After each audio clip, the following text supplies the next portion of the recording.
گھر میں سب گھر والے فلم دیکھ رہے تھے۔ ایک لڑکی قرآن پاک کی تلاوت کر رہی تھی۔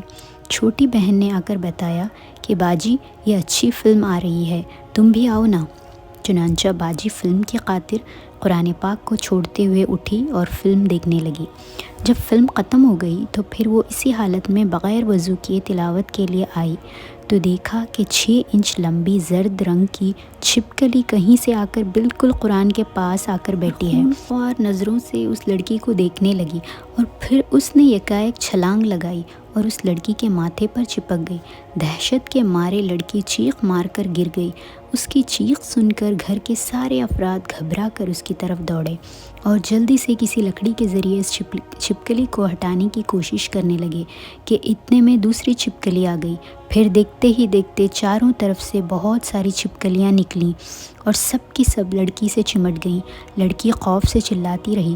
گھر کے سارے افراد حیران و پریشان کھڑے دیکھ رہے تھے کہ اس لڑکی نے چلا چلا کر سب کی آنکھوں کے سامنے تڑپتے ہوئے جان دے دی۔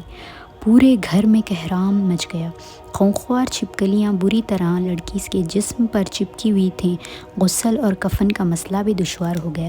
آخر کار ایک بزرگ کو بلایا گیا۔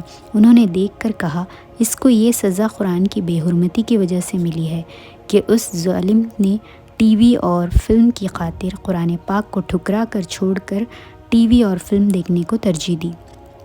بزرگ نے مشورہ دیا کہ اس کی لاش کے قریب ٹی وی کو رکھ دو کیونکہ ٹی وی سے ہر ایک چیز پناہ مانگتی ہے اور یقیناً ٹی وی کو دیکھ کر یہ چھپکلیاں بھی بھاگ جائیں گی۔ چنانچہ ایسا ہی کیا گیا۔ جو ہی ٹی وی رکھا گیا دیکھتے ہی دیکھتے سب چھپکلیاں غائب ہو گئیں۔ سبحان اللہ، اے اللہ تیری شان کہ چھپکلیاں بھی اس ٹی وی کی لعنت سے بھاگتی ہیں۔ آج ایک انسان ہے جو اس قدر بے حس ہو چکا ہے کہ یہ ٹی وی سے نہیں بھاگتا۔ غسل اور کفن کے بعد چھپکلیاں پھر آ کر اس ٹی وی دیکھنے والی سے چپک گئیں۔ اسی بزرگ کے مشورے سے پھر ٹی وی کو میت کے پاس رکھ دیا گیا تو چھپکلیاں پھر بھاگ گئیں۔ اسی طرح جنازے کے ساتھ ساتھ ٹی وی کو بھی قبرستان لے گئے۔ جب میت کو قبر میں اتار چکے تو پھر چھپکلیاں آ کر اس کے جسم سے چپک گئیں۔ اس بزرگ کے مشورے سے ٹی وی کو بھی اس لڑکی کے ساتھ دفن کیا گیا۔ جب لوگ فاتحہ پڑھ کر واپس ہونے لگے، ابھی چند ہی قدم چلے تھے کہ ایک زوردار اور خوفناک دھماکہ ہوا۔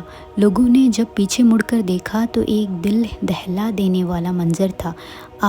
خبر پھٹ چکی تھی اور اس لڑکی کی لاش کے ٹکڑے ٹکڑے قبر سے اچھل کر فضا میں بلند ہوتے ہوئے باہر آ گرے تھے۔